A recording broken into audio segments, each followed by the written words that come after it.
Na nung una, may nakalagay na po diyan, house for sale. Ayan, bahay ni Digong 'yan. O ngayon, may nakapagpasa po sa atin ng video kasi may gusto ngang bumili.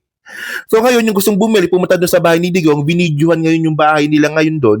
So kung makita nyo ngayon dyan, wala na yung nakalagay na house for sale. Yan, nakita nyo, bagong video lang po yan. Wala na po doon. Wala na po doon. And by the way, mga kababayan, ni-report na rin po yan sa News 5. So sabi dito sa News 5, no, not for sale. Tinanggal na ang karatulang for sale sa bahay ni dating Presidente Rodrigo Duterte sa Davao City ngayong linggo. So, kamusta po mga ka-Streetwise? Ako po si Takero Miyamoto at welcome po sa aking munting channel. So, mga kababayan, mukhang tanga po talaga itong ginawa ng kabit ni Digong na si Hanelet Abansenya. Kasi po, dun po sa sinabi niya sa isang radio station na ibebenta daw po nila yung ancestral house po ni Digong sa Davao City. Hindi po nila inaasahan na ganun po yung magiging reaksyon ng ibang mga kababayan po natin. So, ano nangyari? May kumontak po sa kanila. Hindi lang po isa, hindi lang po dalawa. Medyo madami-dami din po na gusto po nilang bilhin yung bahay ni Digong. So ngayon, nung nakita nga po nila at napansin nila na madaming gustong bumili, binawi na po nila. Hindi na po nila ibebenta. Oh, kasi ang point dito mga babayan, hindi ba kayo natututo na ang ginagawa po ng mga Duterte, puro drama lang po talaga? So ito para makuha natin yung narrative mga kababayan, no? Una sa lahat, hindi na nila pwede ibenta yung bahay ni Digong ng higit pa sa 30 million pesos. Alam niyo kung bakit? Kasi po, kung pagbabasehan po natin yung salin ni Digong, ito, yung salin po ni Digong kasi na yung huli niyang binigay no, na salin is nung 2017, no? So yung salin po ni Digong mga kababayan, 27 million lang. So kung ibebenta po nila ng 30 million yung bahay ni Digong na yan sa Davao City, so doon pala makikita na po na may pandarayan na po sa salin. Ano yun? Yung lahat ng yaman mo nasa bahay lang? Ito para makuha natin yung point, no? Yung salin kasi mga kababayan, Statement of Assets, Liabilities, and Net Worth po, andyan po yung negosyo, nandyan po yung bahay, andyan po yung sasakyan, andyan po yung lupa. Oh, ang problema dito ni Digong, yung bahay po nila na yan, hindi nila kayang ibenta ng 30 million yan. Mahigit sa 30 million kasi nga po, yung salin nga po nila, 27 million lang. O, itandaan ninyo, may kaso pa sa impeachment si Sara, baka masilip din po yan. O malamang naisip ni Hanelet no na, teka lang, ba't ko pa ibebenta to? Hindi ko mabebenta ng mahal to. Kasi po hindi po magbabalanse. Tandaan niyo no, si Duterte po at saka si Hanelet, may negosyo po yun sa Davao. May-ari ng Mr. Donut po yan, no, ng branches ng Mr. Donut.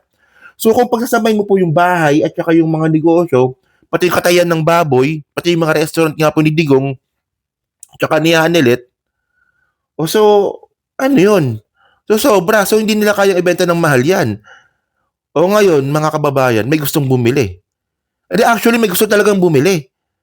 Diba? Hindi kasi akala kasi nila no, hindi porket na sila yung maraming pera sa Davao, iniisip kasi nila na sila lang may pera sa buong Pilipinas. Actually, ano ba naman yung 20 million sa mga mayayaman nating kababayan, especially kung negosyante yan. Tapos yung isa pa nga, connected pa sa politika, kayang-kayang bilhin po yung 20 million po na yan. So ito para makuha natin yung point na tandaan po natin no, na nung una, may nakalagay na po dyan. 'Di ba? House for sale. Ayan, bahay ni Digong yan. O ngayon, may nakapagpasa po sa atin ng video kasi may gusto ngang bumili. So ngayon, yung gustong bumili, pumunta doon sa bahay ni Digong, binidyohan ngayon yung bahay nila ngayon doon. So kung makita nyo ngayon dyan, wala na yung nakalagay na house for sale. Yan, nakita nyo, bagong video lang po yan. Wala na po doon. Wala na po doon. Oh, ayan, ebidensya natin yan. So naglagay sila ng house for sale. Tapos doon may bibili na tinanggal nila. Siyempre, yung isa sa mga bumili, no, meron siya inutusan doon sa Davao na videohan mo nga yung bahay. Tingnan mo nga kung nandun pa yung house for sale. Wala na po. And by the way, mga kababayan, ni-report na rin po yan sa News 5. So sabi dito sa News 5, no, ito nakalagay dito, no, Not for sale. Tinanggal na ang karatulang for sale sa bahay ni dating Presidente Rodrigo Duterte sa Davao City ngayong linggo. So, ngayong linggo kasi Lunes na ngayon, 'di ba? So kahapon. So alam niyo mga kababayan. Hindi so summarize natin. So summarize po natin yung content, no. So ngayon po alam naman po natin na nagsalita nga po si Hanelet na ibebenta daw po yung bahay sa Davao. Tapos may gustong bumili. Hindi lang po isa, hindi lang po dalawa, marami. 'Di ba? Hindi ko lang alam kung ilan, basta ang sabi lang sa akin multiple, 'di ba? Tapos nung nakita nga po nila na may mga taong gustong bumili nga po ng bahay ni Digong, kasi maganda yung bahay ni Digong sa likod doon, may golf course eh. 'Di ba? So hindi nila mapresyohan. 'Di ba? Hindi nila mapresyohan kasi syempre bahay ng presidente 'yan. Paano nila mapepresyohan? Eh yung salin nga lang po nila 27 million. So hindi sila pwedeng lumagpas ng 27 million. O, 'di ba? So ngayon, dahil nga po diyan sa katarantadon na pong ginawa ni Hanelet na nagdadrama, nagpapaawa, so ngayon, yung isang gustong bumili po ng bahay, binidyohan po yung bahay ni Digong. Wala na po dun yung karatula. Okay? So ngayon, alam naman po natin mga kababayan, no, na ang intention naman po talaga ni Hanelet, magpaawa po sa mga tao. Hindi pa ba tayo sawa dyan sa ganyang klaseng ginagawa ng mga Duterte? Na kunwari, kumakain ng ng nakakabay, pero alam nyo naman, di ba, na sanay sa hotel yan, di ba? Sanay sa restaurant yung mga yan. Di ba? Na kunwari, tutong lang yung handa sa birthday. Pero pag zoom out mo pala, may lechon pala. Diyos ko naman. At isa rin po ito mga kababayan, no, sa mga drama po nila na yung bahay po na yan ni Digong, propaganda po yan. Di ba? Hindi po 'yan ang totoong bahay ni Digong. Well, bahay ni Digong 'yan. Ancestral nga 'yan eh, pamana sa kanya ng mga magulang niya. Pero alam naman po natin no na may bahay po ang mga Duterte. Hindi lang po sa Davao City, pati po sa Metro Manila. So dito no, base po sa mga report nga po dito no, meron pong 40 na properties po ang mga Duterte. So, ito po ay nasa Davao del Norte, isa, sa Dipolog, dalawa, tapos sa Mindanao, tapos puro Mindanao, no? Meron sa San Juan, Parañaque, Quezon City, tapos isa sa Metro Manila. Ang dami nito oh. Tapos the list show Duterte has property in San Juan under the name of his son Sebastian Duterte. Si Basti may bahay sa San Juan. While three properties one in Parañaque, one in Davao were under the name of Manny Escarpio, husband of Sara Duterte. 'Di ba? Tapos meron pang siyam dito, no? Duterte 9 other known addresses. So meron sa San Juan City, Sapphire, sa Davao. Ito, pakita ko na sa inyo. Ang dami nito. O may SM Village pa sa Davao City. So, alam nyo mga kababayan, no? Alam nyo, ito yung mga bagay nga po, no, na rason kung bakit nga po tinago ni Duterte yung salin niya. 'Di ba? Kung naalala nyo nga po mga kababayan, no, na nung panahon nga po, nung 2018, ang unang-unang ginawa nga po ni Samuel Martires, no, yung sa ombudsman, yung unang-unang niyang ginawa nung siya po ay na-appoint ni Digong, itago po yung mga salin ng mga Duterte. 'Di ba? Bago kayo makakuha ng salin ng mga Duterte, kailangan duman sa ombudsman. So kaya ngayon mga kababayan, no, wag po tayong, ewan ko lang, kasi kayo mga DDS kayo, ang dali nyo maniwala. No, ang dali nyo maniwala eh. Hindi lahat na pinapakita ni Digong para sa inyo totoo na. Kahit po na contradicting po ito kung base po sa mga dokumento at ebidensya. Di ba, Diyos ko naman. O ngayon, mga babayan, no, teka lang kasi si Hanelet may sinasabi pa dito eh. Ano masabi ni Hanelet nung una? Ito statement ni Hanelet, no. Masakit sa dibdib ko every time I go inside. Ako lang ang pumapasok dyan. May 4 na katulong pero walang amo. Kita niyo, di ba?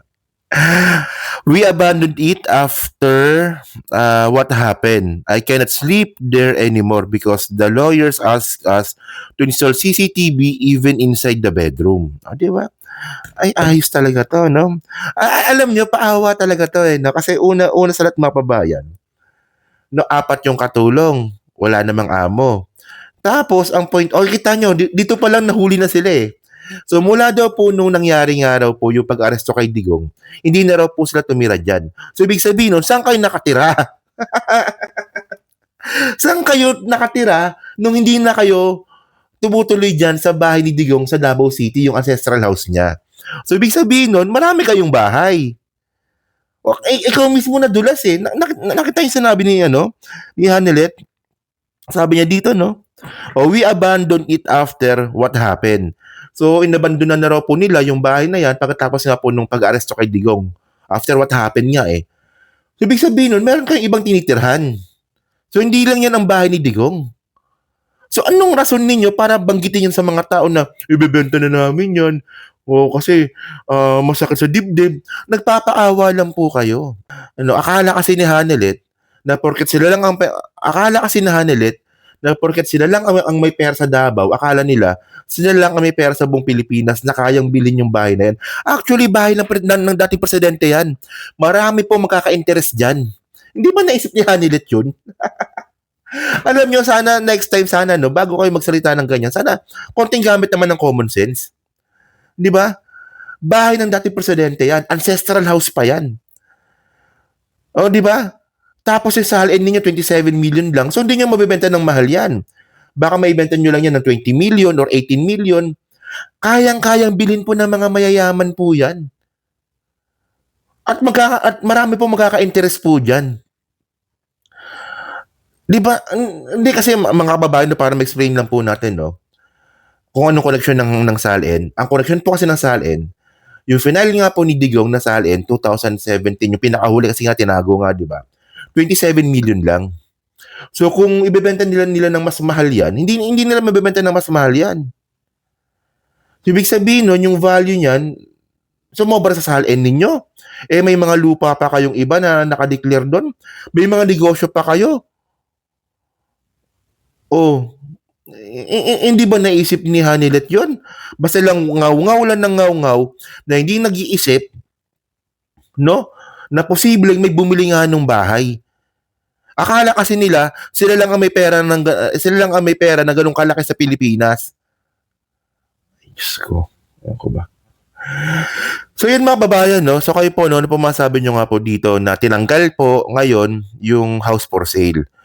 Kasi baka isipin nyo, baka nabenta na. Hindi po bibenta. Hindi po bibenta yan. Diyos ko na yan. Wala na sila propaganda. Ito, sige. Para makuha natin yung point natin, no?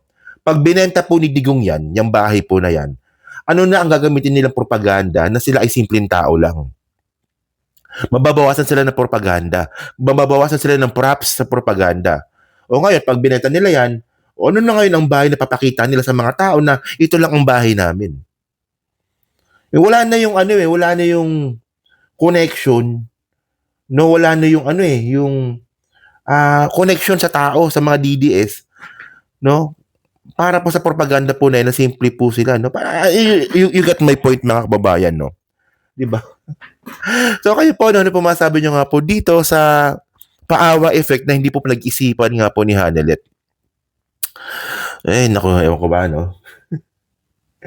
So yun, nasa comment lang po sa baba at binabasa ko pong lahat yan. Kayo ba naniniwala ba kayo na ibibenta ni Hanelet yan? So, comment lang po sa baba at binabasa ko pong lahat yan. At syempre, yan po sa Team Replay. Pa-like, pa-subscribe. Kung naman kalabisan, pa-share na rin po ng video po na to. So, thank you mga kababayan. Kita na lang ulit tayo sa susunod na ding content. So, thank you, salamat, and babush!